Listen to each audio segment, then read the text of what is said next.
Shalom and welcome to another in our series of podcasts from Temple Beth Am, a dynamic center for conservative Judaism in Los Angeles. This is a recording of a Shabbat sermon by Rabbi Adam Kligfeld. I want to speak a little bit about how the Seder is the most inaccurately named ritual in our tradition. Because the word Seder means order. And if you really look at the Haggadah, it is entirely out of order. It's all mixed up. But before we get there, I want to tell you a quick story. I was talking to someone this week who told me a story. The story was this person was at a sporting event. And in the middle of the sporting event, there was an announcement that came through everybody's, phones and Instagrams that some major thing had been announced. Major event that impacted people's feelings about the world and about one another. I'm not going to tell you what the event was. I'm not going to tell you if it was domestic. I'm not going to tell you if it was international. I'm not going to tell you the identities or the persuasions of any of the people involved in the story. But the person telling me the story said, he looked at their phone and wanted to cheer. And looked around all the people near this person who were cheering at this news. And then caught eyes with someone who is definitely not cheering. And they had an awkward moment where this person just assumed that every person around her would have the exact same reaction to significant news as she did. And she was incredulous that the other person was not mirroring her experience. And when this person told me the story, she was incredulous at my lack of incredulity. It seemed to me that when you live in a complicated world amongst many different people, there's no chance that even the simplest headline is going to land the exact same way on every person. This person walked into a sporting event under the assumption that everyone there, every person, would be a part of her own community of feeling the same way about important and big things. It just doesn't happen that way in the real world. Going back to the Seder. As I said before, it really is out of order. There's stuff at the end that no one knows why it's there. You can do lots of wonderful midrashim as to why Haggadah has anything to do with Pesach Seder. All of it is ex post facto. Who Knows One is a cute ditty. I love leading it as a kid. I love leading it now. Its connection to the Exodus story, I'm not quite sure. There are elements of the Haggadah that are 2,000 years old and elements of the Haggadah that are 300 years old. And it seems like someone was very, very inebriated when they put this all together and called it in order. Perhaps the part of the Seder that is most oddly out of order and actually puts other things out of order is the section of the 4 children, Arba Banim. Keneged Arba Banim Dibra Torah. The Haggadah exclaims confidently that the Torah spoke about 4 different types of children. Right? And you know the categories. The Chacham, the wise one, the Rasha, the evil, the wicked one, the Tam, the simple one, and She'eno Yodei Lishol, the one who does not know how to ask.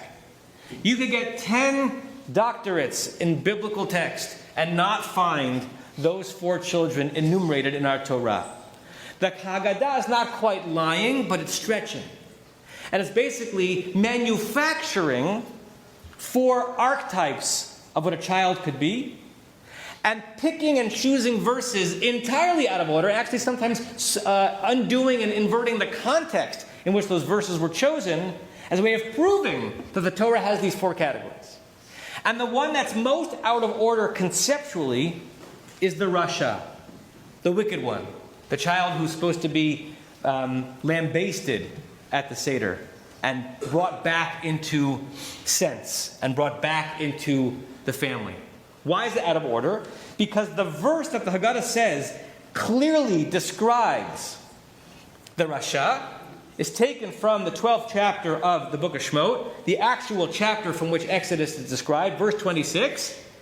And the Haggadah says, can you believe it? This Rasha asked the following horrific question to his parents or her parents. Ma ha'avodah hazot lachem? What is this act, this ritual to you? What a terrible question. is what the Haggadah says. In context, where that verse actually appears in the Torah, it's actually understood to be a sweet and wonderful and legitimate and curious question. The Torah imagines that eventually the Israelites will get to the land of Israel, start doing the Pesach Seder. It wouldn't be a Seder at the time. Start doing the Paschal offering, the Pesach offering, and the child will look at the parents doing a strange korban, a strange offering, and saying, "What is this weird thing I'm looking at?" And that's a good question, because it opens up the possibility for you to respond to the child. This is the story of our people's freedom. It gets twisted around by the Haggadah saying, what a terrible question that kid would ask. Why is it a good question? In context.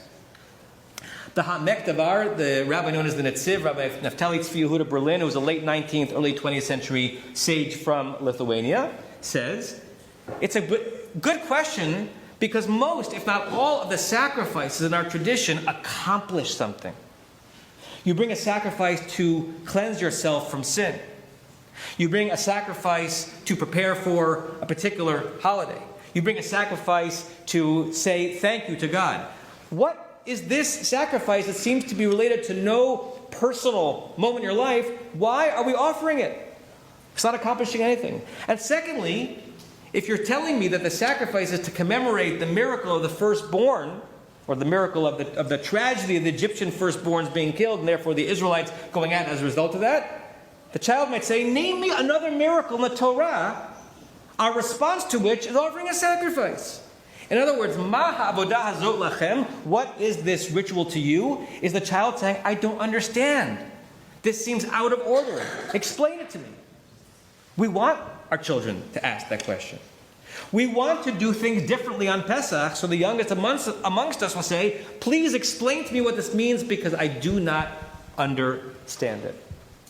It is totally reworked and inverted by the Haggadah in order to create this archetype, this category of the Rasha, the evil child. It's done so intentionally that you have to believe that the rabbis were very, very keen in creating a category of a Rasha so that we could beware of them. So we could identify them in our family and our community. And we could try to build a society without so many Risha'im. What makes the Rasha so evil? There are two basic streams of thought in our tradition, one minor and one dominant. The minor one is offered by many people, including a sage called the Shibolei Haleket, Rabbi Tzidkiyahu ben Avraham in the 13th century who lived in Italy and in Germany. And he says, why is this Rasha evil? What do you have to be on the lookout for in your family and your community? Kafar ba'ikar. He negates everything. Why? Shelo hizkir Hashem binyan. He didn't even mention God. This created, invented Rasha is asking a question about a ritual, not even connecting to God. In other words, his wickedness, his evil is theological. He takes God out of the story. And what would the Jewish people be? And what would Judaism be without God in the story? That's a Rasha. Beware. That's the minor opinion in intellectual Jewish history. The dominant opinion, offered by a sage called the Ravan, Rabbi Eliezer ben Rabbi Natan of Mainz, Germany in the 12th century, and many others. What did he do wrong? What is so disastrous? What do we have to be on the lookout for? Shehotzi atzmo min hakol. That he removed himself from the category of other people around that table who might do things and see things a little differently than him. That is sinful. It's an invented sin by the rabbis. But that makes it more powerful, as if it was so important for the rabbis to be aware of this certain communal wickedness, not having the wrong opinion. It's not that he thought something differently about God, but not being willing to count himself amongst those who have different opinions than you.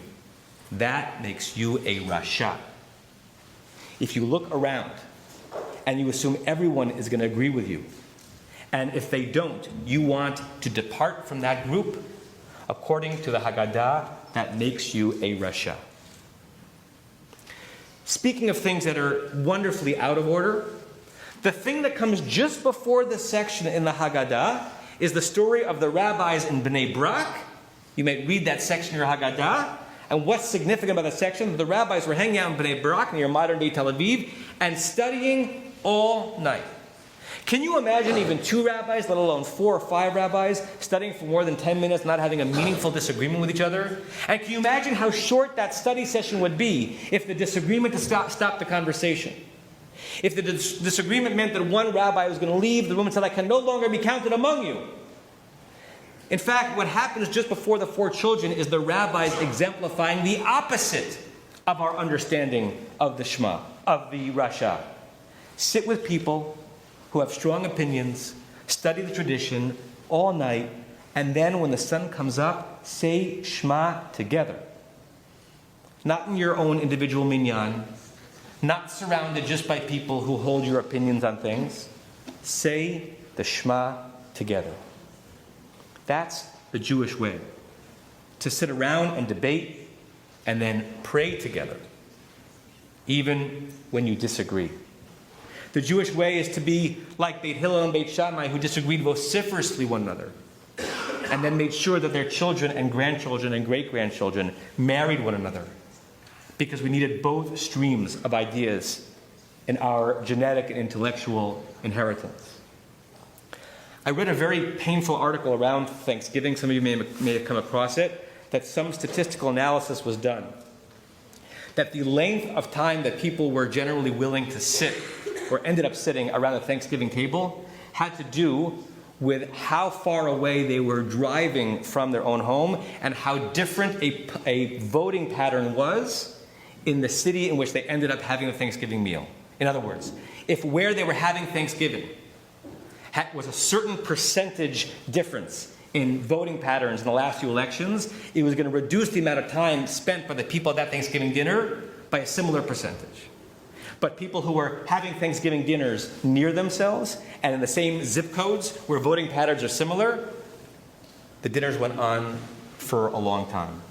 It's a terrible indictment of this moment in American society, and I would say in Jewish society, where we have a hard time lingering or even believing there are other people at a sporting event, such as ours, who believe differently about important things. My favorite aspect of the energy of the Pesach Seder is that there's no winning, there's no losing, there's very little right, there's very little wrong. There's a lot of extended conversation together and claiming an identity of the Jewish people as a singular one. We have, as Jews in our cultural DNA, the ability to be respectful in machloket, in disagreement. And I think we have an opportunity to show the world and remind ourselves that we can do this, that we can tolerate and even honor meaningful differences of theological positions and thus certainly political ones. We're at Shabbat Haggadah, and what makes this such a great and grand Shabbat? Technically, it's because of a word in the Haftarah that Noah read a few minutes ago. But conceptually, what makes this so grand? Because it's a few days before we're going to exemplify the greatest Jewish gift to the intellectual and spiritual world. And that is that differences can be honored and that polarization can be replaced with order, with seder. I'll drink 4 cups of wine to that, and maybe even more.